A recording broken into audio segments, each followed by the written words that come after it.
Havia uma noite em que o homem que inventou o século XX olhou para o que tinha criado e desligou tudo.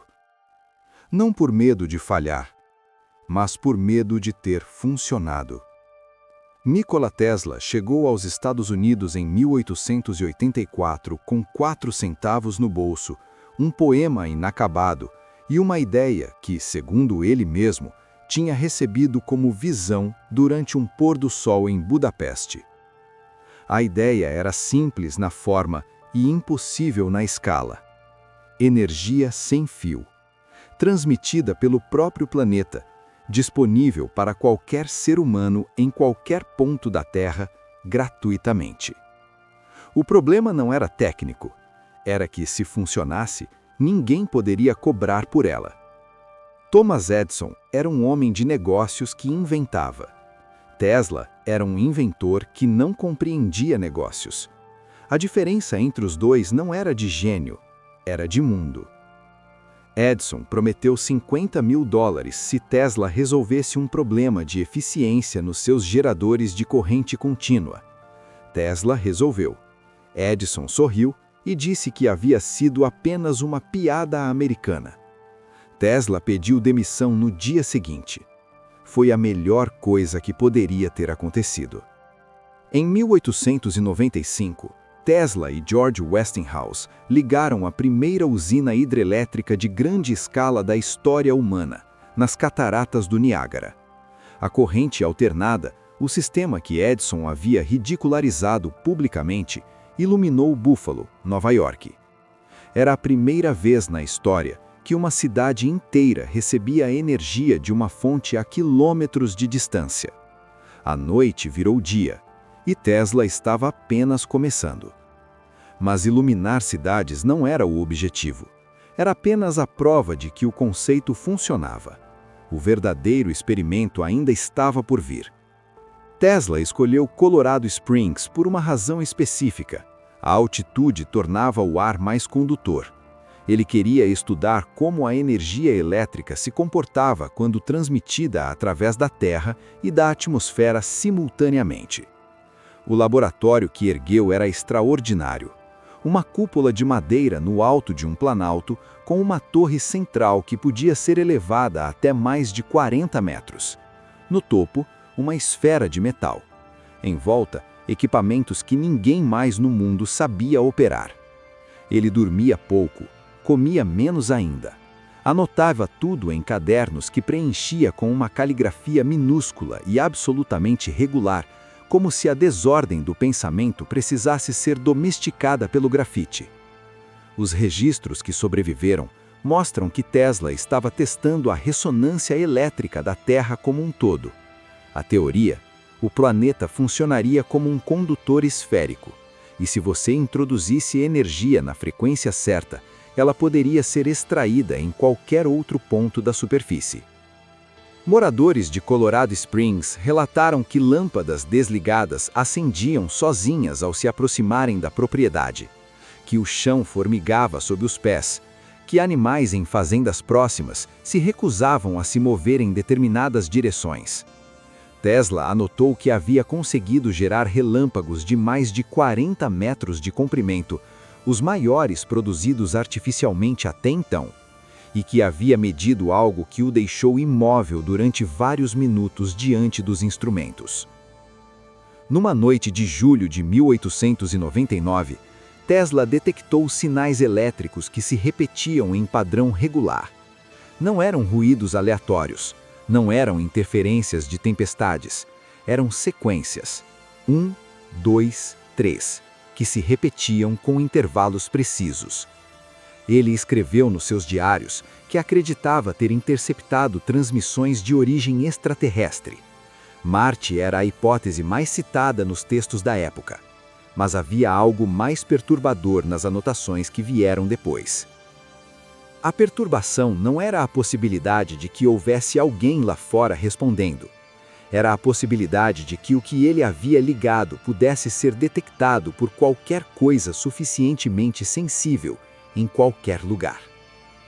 Não existe um registro explícito e datado do momento exato em que Tesla ordenou que tudo fosse desligado naquela última grande noite de testes. O que existe são fragmentos, notas esparsas, relatos de assistentes colhidos anos depois e uma lacuna nos diários que dura exatamente 11 dias. O que se sabe é que no pico de um dos testes mais ambiciosos que havia realizado, Tesla deu a ordem. Não gritou, não explicou, apontou para o interruptor principal e disse uma única palavra: parar. As explicações que surgiram ao longo das décadas seguintes para aquela noite são tão variadas quanto as pessoas que as propõem. A mais simples, o sistema havia começado a consumir energia da rede elétrica de Colorado Springs de forma não autorizada, causando um apagão que irritou a companhia local e gerou um processo judicial. Isso é documentado. Tesla nunca pagou a conta. A segunda hipótese, mais técnica, Tesla havia medido que a frequência de ressonância que havia atingido estava amplificando as correntes telúricas naturais da Terra, de forma que ele não conseguia mais prever o comportamento do sistema. Ele havia criado algo que respondia de volta. A terceira, não registrada em mesmo registro, mas presente em conversas privadas que chegaram até nós por terceiros, é que Tesla havia calculado que se o experimento continuasse por mais algumas horas naquela intensidade, o resultado seria irreversível, não para o equipamento, para algo maior. Com o financiamento de J.P. Morgan, Tesla começou a construir em Wardenclyffe, em Long Island, o que seria a versão definitiva do experimento do Colorado, uma torre de transmissão global, energia sem fio para o mundo inteiro. Morgan havia investido acreditando que a torre seria usada para comunicação, telegrama sem fio, competindo com Marconi. Quando entendeu que Tesla queria transmitir energia gratuitamente para qualquer ponto do planeta, fez a pergunta que destruiu o projeto: onde você coloca o medidor? Tesla não respondeu. O financiamento foi cortado, a torre ficou inacabada por anos. Durante a Primeira Guerra Mundial, o governo americano a demoliu, oficialmente por temer que fosse usada por espiões alemães, para orientação. Tesla tinha 58 anos, nunca mais construiu nada naquela escala. Tesla viveu seus últimos anos no quarto 3327 do Hotel New Yorker, praticamente em isolamento. Devia dinheiro para todos, havia cedido suas patentes para pagar dívidas, alimentava pombos pela janela e desenvolveu uma relação que os jornalistas da época descreveram como perturbadora com uma pomba branca específica. Ele continuava escrevendo. Projetos de um raio da morte, um feixe de partículas capaz de derrubar aeronaves a quilômetros de distância, um sistema de defesa global baseado nos mesmos princípios do Colorado. Enviou propostas para governos que não responderam.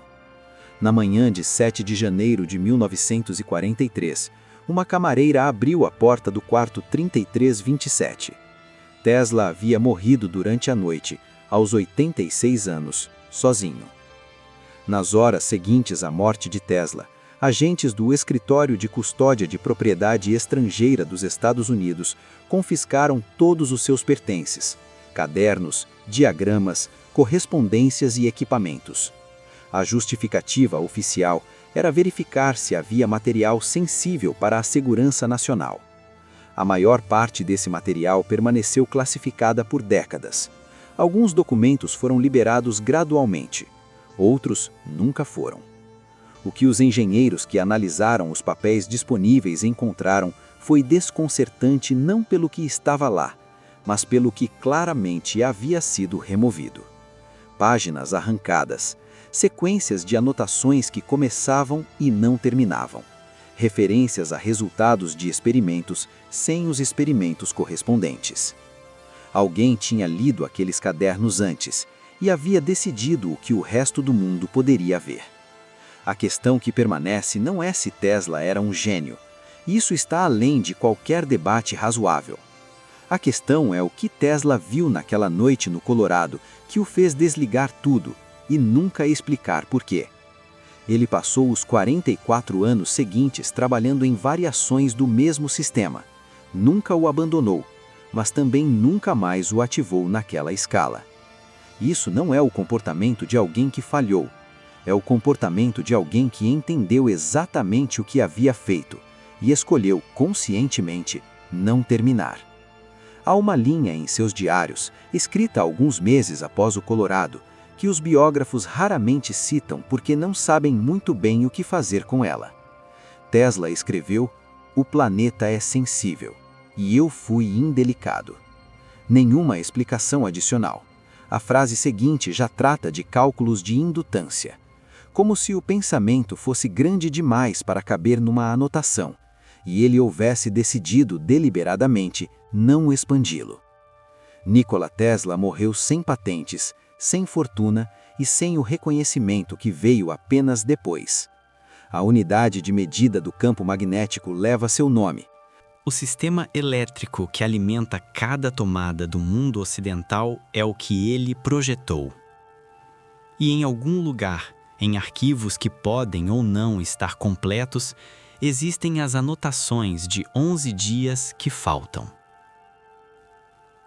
O que quer que Tesla tenha visto naquela noite de julho de 1899, ele viu sozinho e preferiu que permanecesse assim.